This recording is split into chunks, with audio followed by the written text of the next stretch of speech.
Okay, hi everybody, and welcome to the fourth lecture on the Wasteland in the series on the Wasteland on Canto number 3, Fire Sermon. So let's start by, of course, looking at the title. Eliot doesn't give these sections names without actually any reason for them. Now, what's a sermon? Well, a sermon, of course, is a moral discourse, a lecture to an audience, making comment on morality, religion. It's essentially didactic. He wants to teach something. And so you unite fire with sermon, and that's a very interesting set of ideas. Um, some moral teaching that comes through fire. And fire does cleanse, but it cleanses essentially through destruction. So you have um, creation perhaps completely negated. You need to completely negate what you have for something new to grow out of it. And it's an interesting thing to think about when you actually consider the rest of this canto. So let's see how that opens. Now, we've already had the river as a symbolic motif for London and therefore for the great cities of Western civilization. And the poem, of course, opens with the failed promises of spring.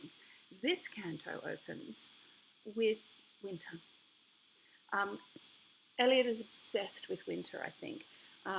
We think about this being the promises of spring, but what Eliot thinks about is a society that is ensconced in winter, the abjuration of spring and hope into the winter of despair. And this is where it starts. The river's tent is broken. So the leaves of that overarch the river are gone. It is an explicit reference to to winter and to the destruction of spring, to desolation.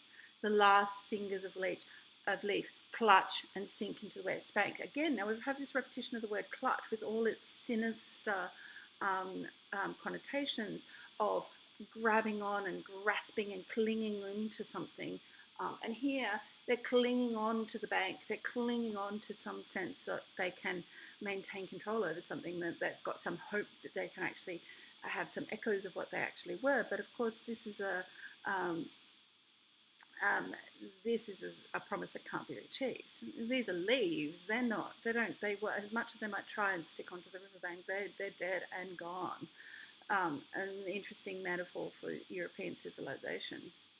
The wind crosses the brown land. Now we have brown used as a colour symbol for the City of London before, earlier in Burial of the Dead. And again, this is a section of the poem where you have lots of ideas that replicate and repeat themselves. So you have recurrence of the motifs that are already set up in the first two sections. The nymphs of the departed. Sweet Thames, run softly till I end my song. Now, of course, this is the song being the poem itself, a literal reference to the poem, the song being a metaphor for the river moving through as a metaphor for life. But the Thames that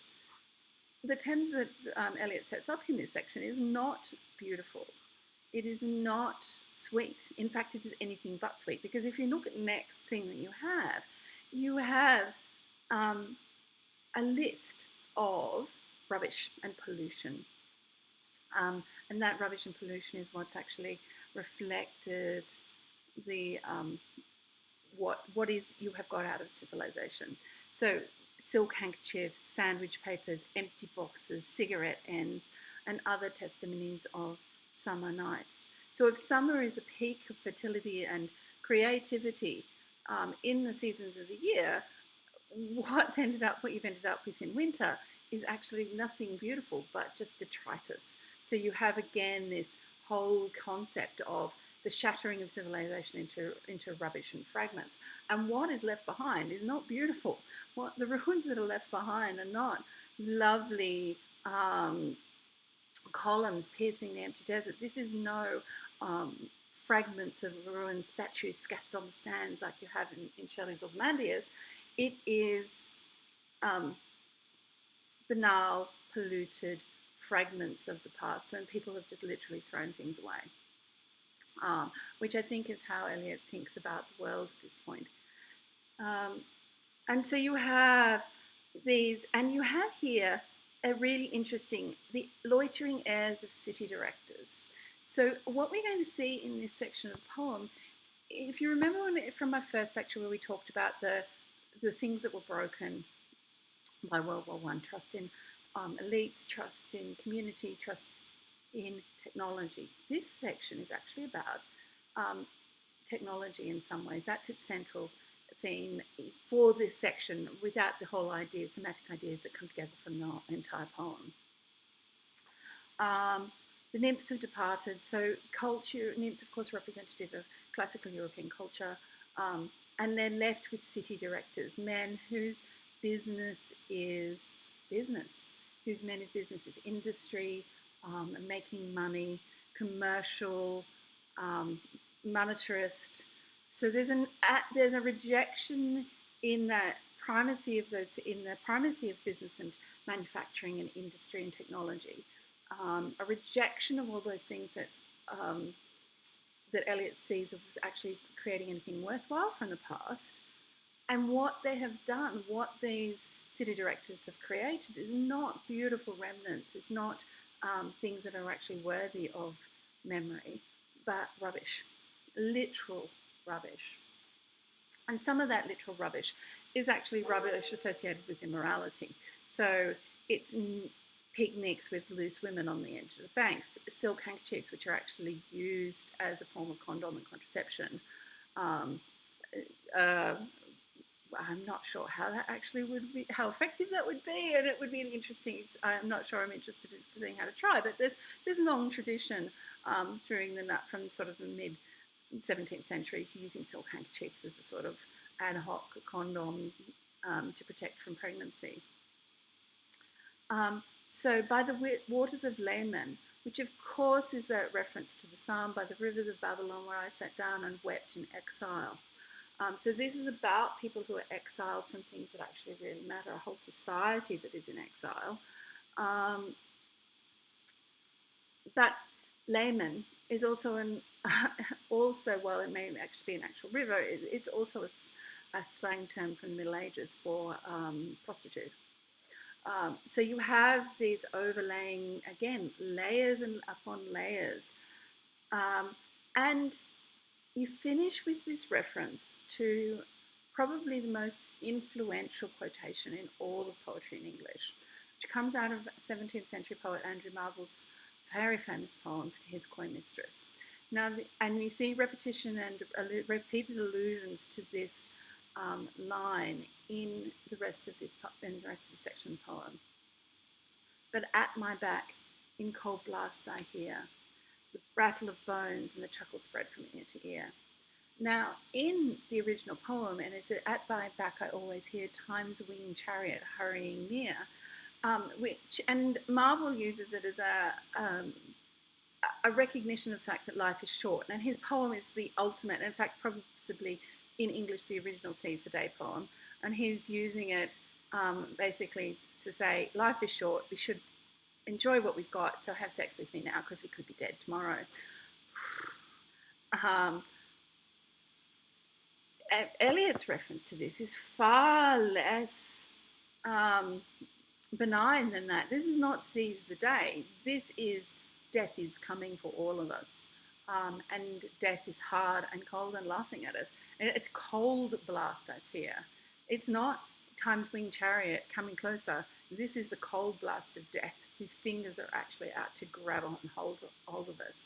And we see actually the literal mask of death in the rattle of the bones and the chuckle of the grinning skull.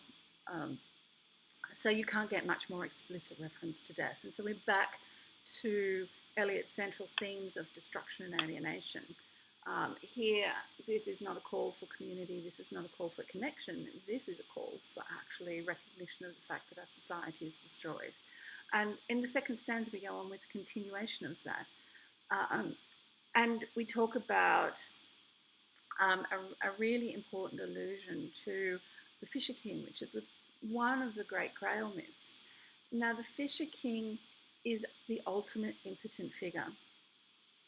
He is wounded somehow. He's the last guardian of the Grail, the Holy Grail, that the promise of redemption. Remember, this is all about promises that are not kept.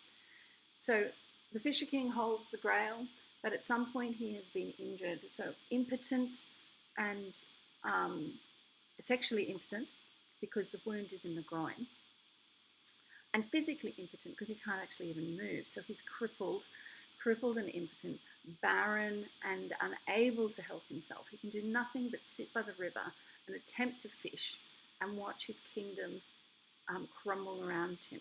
He becomes, the barrenness of the king is reflected in the barrenness of the kingdom that he's actually going to be part of.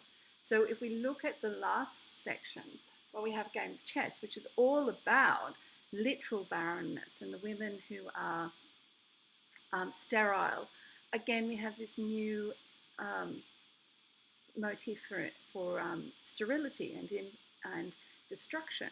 But this is the Fish King who's supposed to hold redemption in his hand. So he holds redemption in his hand, but that redemption actually doesn't come, and that redemption actually leads to destruction. His quest for the Grail has actually led him to the thing that destroys his kingdom. So the promises that are held out for redemption end up in nothing. And in fact, you see this, you overlay this legend of the Fish King sitting by the river, overlaid with an image from real London, with the polluted canals where nothing can actually grow. The only things that you have growing in the canal are rats who scavenge around its banks. This is lifeless poisoned water. So you go from the wasteland being this barren, desolate desert, an image that we're going to return to in the final canto of the poem, to a place where even the water is polluted and desolate, even where the water offers no hope for life. Water, that fundamental symbol of life within the Western literary canon, has become perverted and twisted and represents sterility in the same way that everything else does. So this whole section is about death. And so we shift out of this overlaying, fragmented image of the Fisher King fishing over the canals of London into a move back into real time, back into contemporary life, a contemporary life that is absolutely grounded by Eliot in the references that he uses.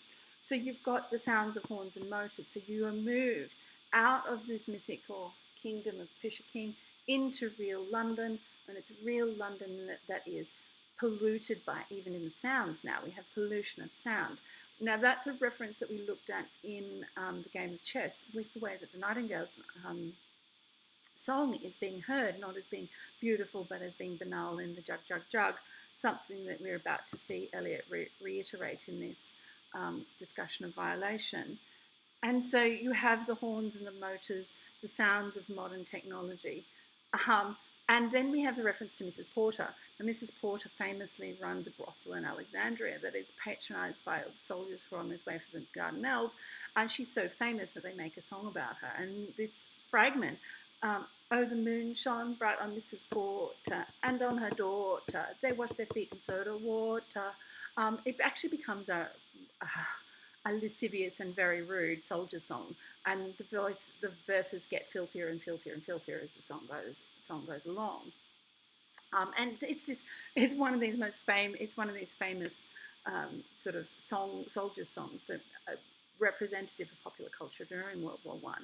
But it is grounded in immoral sexual and deviant sexual relationships, and ones that are ultimately fruitless, because there's no more fruitless type of sex than sex with a prostitute. Somebody you have no relationship that's ultimately transactional, is definitely not designed to lead to children, definitely not designed for fertility and some sort of connection with connection. It's ultimately connectionless, all based in brief transient pleasure, but transient pleasure that's with undertones of moral disdain, moral distaste, and moral destruction. That'd be a perfect and appropriate sign for this section. They wash their feet in soda water, and then we have this more fragmentary letters and they're the voices of the children heard in the bell towers. What children come out of relationships with a prostitute? None at all. And again, these mystery, mythical voices heard, overlaid across the bleak and barren reality that we experience. And then we move on to back to Philomel, back to rape and violation. And this is a psychic violation. It's not just a physical violation of Philomel, who was raped, an existential violation, because the consequence of her rape is that she's actually completely dehumanized. She's turned into a bird. And then we have the violation of the ideas of beauty that the nightingale is supposed to represent, because she's turned the beautiful song of the nightingale into the most banal onomatopoeia that you can possibly imagine. Twit, twit, twit, jug, jug, jug, jug, jug, jug. So rudely forced. Tarot. What shall we ever do?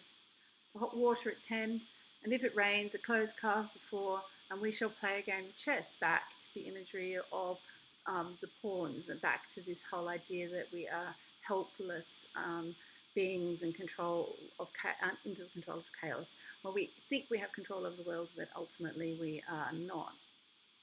And then pressing lidless eyes and waiting for a knock on the door. All of this scan leads to death, fruitless, impotent, and barren. You can see how, whoop, wrong way around. I'm sorry, that's from the last section. Bother. So really forced. So then we move, sorry, that last section I turned the pages the wrong way, so we're back to the Unreal City. A return to the Unreal City that's set up within the brown fog. And so we've gone from sexual immorality with Mrs. Porter and her prostitutes, the rape of Philomel, and now we've got Mr. Eugenides, who's asking the speaker and the poet, in this case it's definitely it's definitely a man, to come away from him for a dirty weekend with his pocket full of currants. With homosexuality here symbolising, of course, the ultimate sort of deviance at this particular point. Unshaven with a pot of colourants. And then he is Syrian, he's an Easterner, which has always been seen within the Western European context, as the East has always been exotic, sexually deviant and dangerous, all the way back from the beginning of the Roman Empire, where anything to do with Eastern religions and Eastern behaviours is seen as undermining the pure, austere morality of the Romans, and that Roman becomes shorthand for real Europeanness. And then my favourite phrase out of the entire poem, the violet hour. We're about to see this recurring again and again. Now, the violet hour is the end of the day. The violet hour is dusk. It's that moment of transition. And this is a poem about transitions. And the transition's not always lovely, but it's definitely a poem about transition. So at the violet hour, at the evening, at that moment that day drifts into night, when eyes and back turn from the desk, the human engine waits, like a taxi, throbbing, waiting. Now here we have T.S. Eliot's rail against technology and rail against the dehumanization of that technology actually creates. Now, he's not the only writer and thinker and artist in the 20s who's really concerned about this. There's a very firm strand of, throughout the 20th century in culture and art that's really concerned with the destructive and apocalyptic nature of technology. It's one of the primal concerns of the 20th century, and it comes out of the transformation of technology from something that is positive, that is actually there to help humanity, into something destructive that implicitly happens. And you see this in film in particular, and because film is a really important and really new medium in the 1920s. Now, it's been around, of course, since the late 19th century, but it's in the 1920s that you have this huge explosion of a film as central to popular culture. So everybody from Charlie Chaplin in things like Modern Times and City Lights, and Fritz Lang in particular in the great German modernist piece of filmmaking Metropolis, one of their central focuses is on the way that the modern world is completely dishumanized and alienated individuals from each other, where modernity has actually turned people from people into people just cogs in a great machine that's churning out production and money for the benefit of the few at the cost of the many. Back to our director's sons on the bank of the river at the beginning of the section. You can even see this strand of social concern all the way down to the beginning of the 21st century with the Occupy movements and even the rise of Donald Trump in some ways. He reflects this existential crisis of ideas that money and power is being used to benefit the few at the very wealthy at the cost of the many, whose lives then become playthings for the wealthy and alienated and separated from each other. So this is not a concern that Eliot articulates a concern that is fairly new at this point, but it's not a concern that doesn't have relevance and resonance right throughout the rest of the 20th century. Now, it's not quite 100 years since Eliot started The Wasteland, but it's getting there.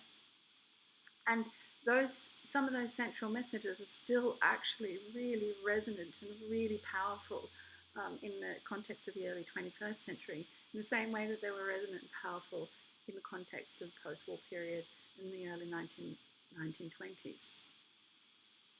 So you then get this sort of this sense of transition, this transitional world that we're living in, with the figure that Eliot himself says is the most important character in the entire poem, and that is Tiresias. Now, Tiresias is almost the most recurring figure from ancient mythology. The first time we actually see him is in a well-known way. He pops up in Sophocles' Oedipus Rex, so about 2,500 years ago. Tiresias is the blind seer who can tell the truth and see the future. Again, you have this overlaying of prophecy and blindness that we have recurring throughout the entire text.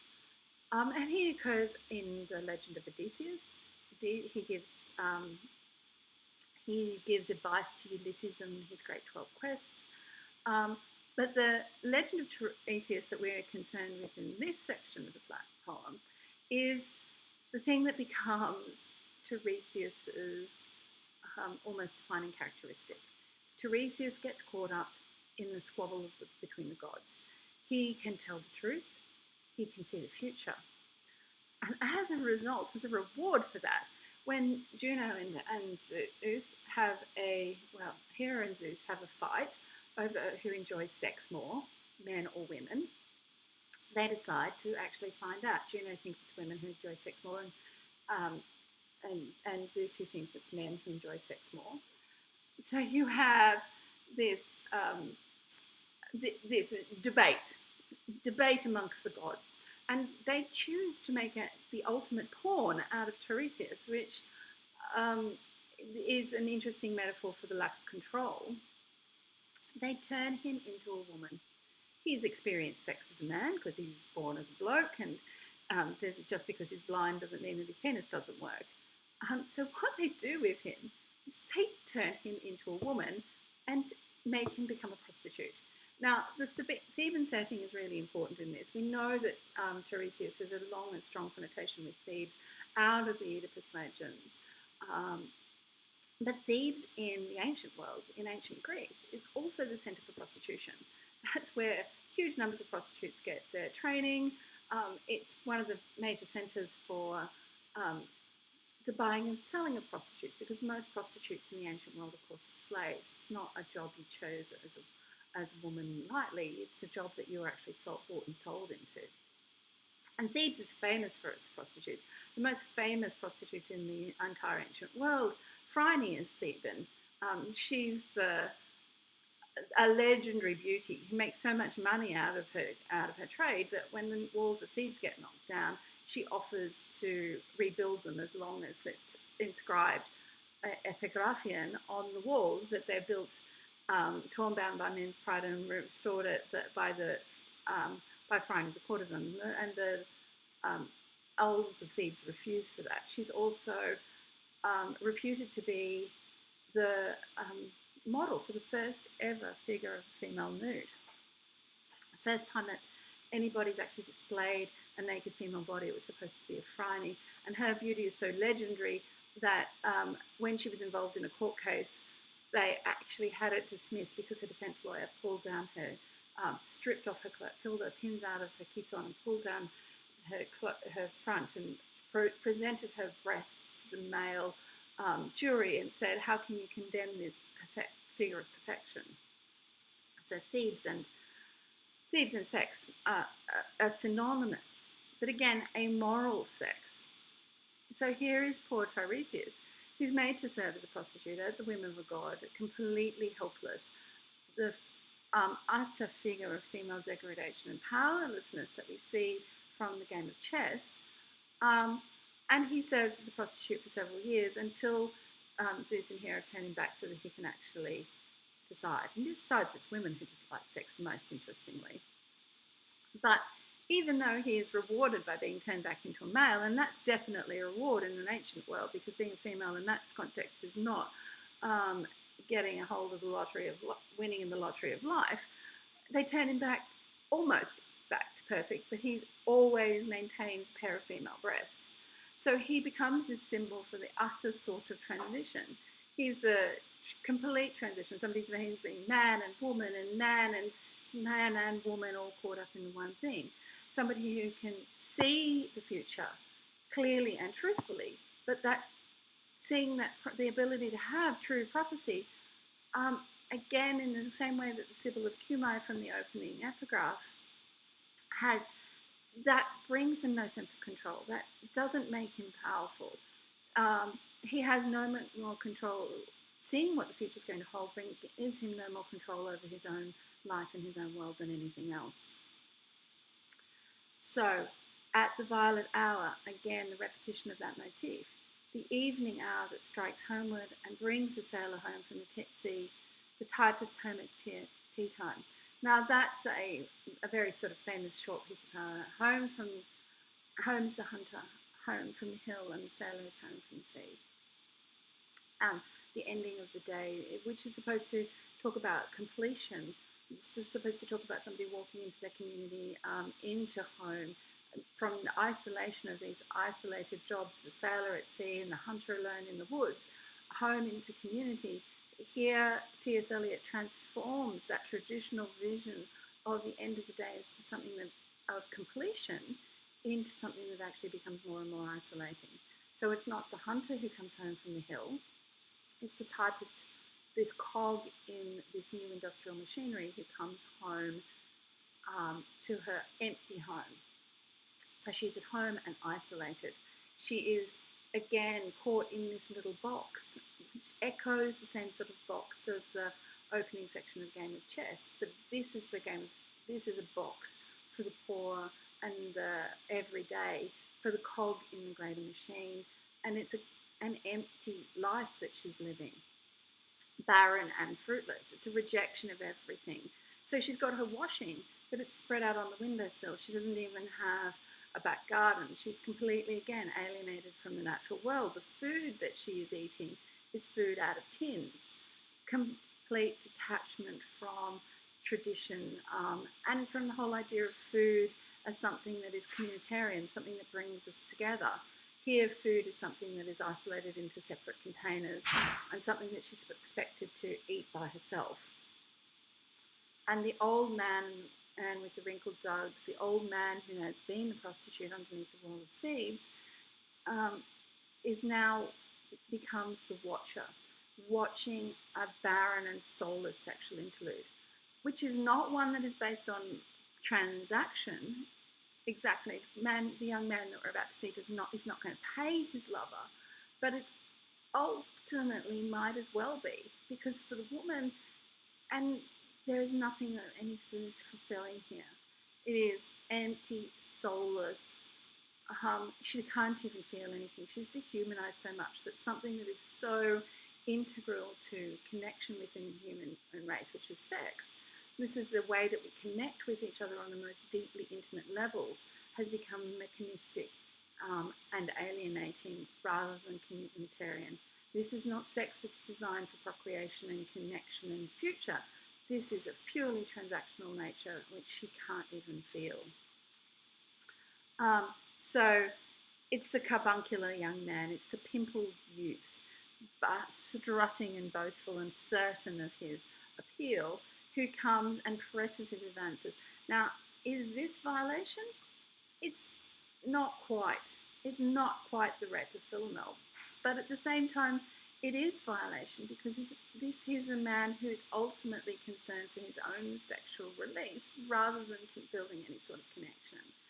She doesn't say no, but neither does she give explicit consent. His vanity, which are still unreproved if undesired, she doesn't want the sex that she's about to have. She doesn't directly say stop it, because she can't even feel it. And he is so caught up in his own little world and his own personal vanity that that's enough. It's enough for him to say, yeah, go for it, mate. And Tiresias, who have forsuffered all, there's suffering in this relationship. For the woman, this is not pleasure, this is not intimacy, this is not connection, this is not fertility, this is not fruition. This is barrenness and pain, perhaps.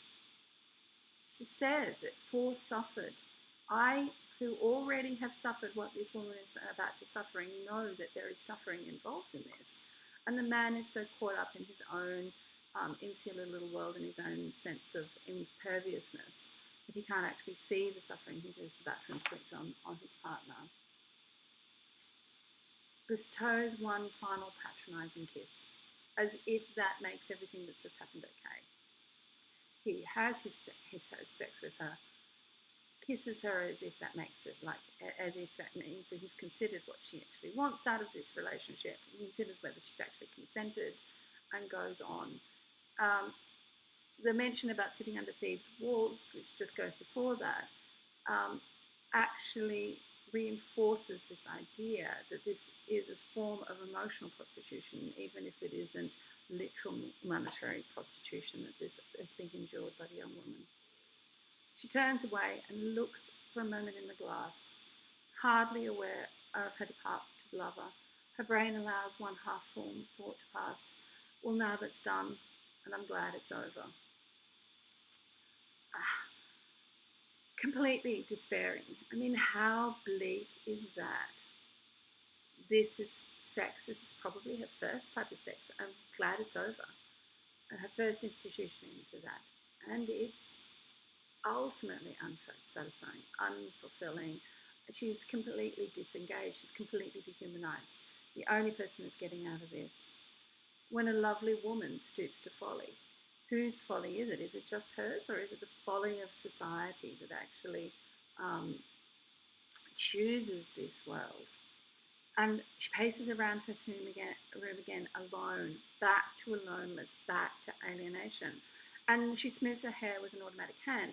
You can see the reflection of the typist with the woman from the first section of Game of Chess, with that mention of the hair. This reiteration of this barren, soulless, unfulfilling sexuality that doesn't lead to anything of any great move. And then we shift back to a different narrator. It's not the woman. She's putting a record, listening to her, putting a gramophone on her, because she finishes and puts a record on the gramophone, fills the empty spaces that are around her with manufactured music that she's listening to in more isolation. And then we move to this quote about the music crept by me on the waters. So you have this linking of these two sections about the sex with typists into the next section when we go back into the unreal city, back into contemporary London. We hear music on the water. Back into real places again. The Strand, Queen Victoria Street. And then we have a cry for the city. Oh, city, city, which is almost like the lament for Jerusalem. And that we're going to hear this city, which is London, becomes symbolic and emblematic of all cities, and therefore, by extension, of all civilization. I'm weeping for civilization in this section. I can sometimes hear, reflecting Marlowe again, I can sometimes hear Winged Chariot beside a public bar, and so I can sometimes hear this lamentation for the city. So there is some sense of connection in the city, but it's the city in traditional spaces like the pub and the fisherman and the church. Those things which did create the centres of community, we're actually rejecting. We're drifting on by those, and those things that have bound us together, like everything else, becomes corrupted. And you come to the river, and more fragmentation and laying of time. The present is explicitly polluted by references to modernity and industrialisation. The river sweats oil and tar, barges drift with turning tide, and the barges to the leeward swing on heavy spar. Barges waft drifting logs down Greenwich Reach. Real places. We're drifting right through London, and London polluted by the contemporary world. London, which is under the brown fog. London, which is the unreal city, because it's unreal, because civilization here is now unreal. We are alienated from the things that actually reflect a civilization. We are la la la la or la la la la la la la. Ugh, which is this sort of ultimate lamentation. It's like we're crying for the city. And overlaid with that is an image of the past, Elizabeth and Leicester, Queen Elizabeth, the Virgin Queen, and Leicester, who may and may not have been her lover. It's an interesting question, and certainly wanted to be her lover, whether she wanted this transgressive relationship. Probably the love of Elizabeth's life, but a married man. A relationship that couldn't actually go anywhere because he was accused of murdering his wife, so he could be free to marry the Queen. Beating oars. The stern shell was formed, a gilded shell, red and gold, the British shell. So in the past, the river is not so polluted. You have this beautiful imagery of the past overlaid over the contemporary image of the polluted river. And we ripple down the both shores, heading towards the White Tower. And the White Tower is the central tower of the Tower of London.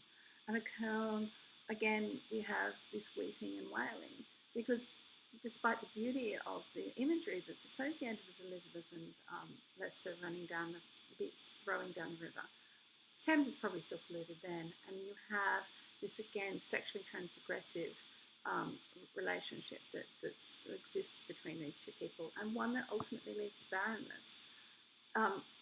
The failure of Elizabeth to marry Leicester probably is key to, and that's a portrayal, I think, that she felt is possibly in some ways key to Elizabeth's decision to become the Virgin Queen. While the Virgin Queen is the symbol of purity, it's also a symbol for barrenness. Her decision not to marry, her decision not to have children, ends the dynasty. The Tudors finish with Elizabeth because she's childless.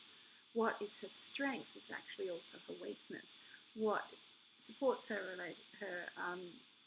vision of her own reign ultimately destroys the purpose of kingship, which is its transmission through to your children.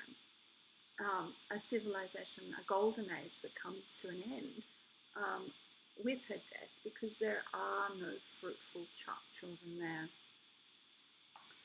And then returning to the city, trams and dusty trees, back to the polluted industrial city. We're no longer rowing down the clear river. We're on the symbol of the industrialised world, the tram, and people crammed into them, and the trams that are polluting the city so that even the trees are polluted.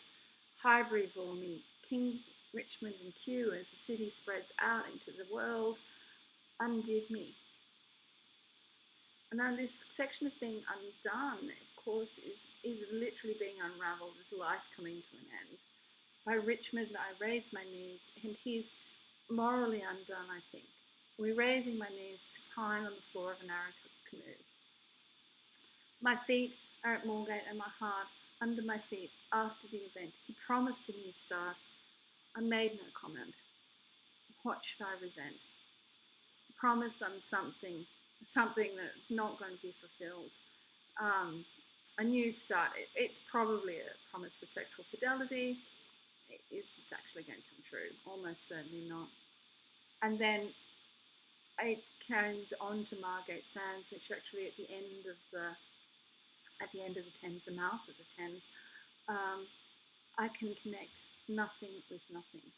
So all of this river, all of the things that we've flown through, all of the things that have been suffered here, ultimately lead to nothing. And there's no connection. We can't put these fragments together into anything that actually make any sense. The broken fingers, nails of dirty hands, my people humble, my people who expect nothing. So society has now gotten to the point that we can't offer the promise of anything. And in fact, we don't actually expect promises anymore, because promises have been so broken that we are left fragmented and unhappy, and we can't expect anything to come. Laugh. So I can sing songs, but they end to nothing. And then to Carthage I came. Back to this references this recurring motif of the Phoenicians. Carthage is a symbol for something that is ultimately destroyed. It's the ultimate destruction. When the Romans burned Carthage to the ground in 149 BC, well, where they lay siege in 149 and the siege ends in 146, and they spend a whole year pulling the city down to its foundations. It burns for 2 weeks. Goodness knows how many people die, and 50,000 are sold into slavery. The city is ruined by fire, and even that's not enough. They pull the very foundations down. They spend a year making sure that there is nothing left of the city, and then they sow the fields with salt, the ultimate symbol of barrenness and emptiness, utter destruction. I think that's why this becomes such an important reference in the text, because this whole idea about the Phoenicians, it becomes a reference for a civilization that is utterly destroyed. And as the Romans and European civilization then utterly destroys their precursor Carthage, the modern world, the European civilization that grows out of that, stands on the edge of destruction. And in fact, actually possibly has already achieved that destruction. We have destroyed everything, and we're breaking it down to its foundations, to the point that no promise actually means anything. And then burning, burning, burning, burning. Look at that repetition there. Repetition of the vows, the world in destruction. Back to the fire sermon, everything is being burnt here. O Lord, thou pluckest me out. O Lord, thou pluckest, burning. And this biblical reference is, if my eye offends me, then pluckest me out. Rather than get caught up in saying you have to destroy, and sometimes you need to destroy things if there's going to be any sense of survival. If there's going to be something come out of this, if we're going to be cleansed, maybe destruction is the only possibility. Burning. So it becomes more and more fragmentary, this section, as it goes from beginning to end. It becomes fragments, and you have this falling repetition of fragments. It's the same idea reiterated in slightly different fashions, where we overlie each other and it comes to pieces.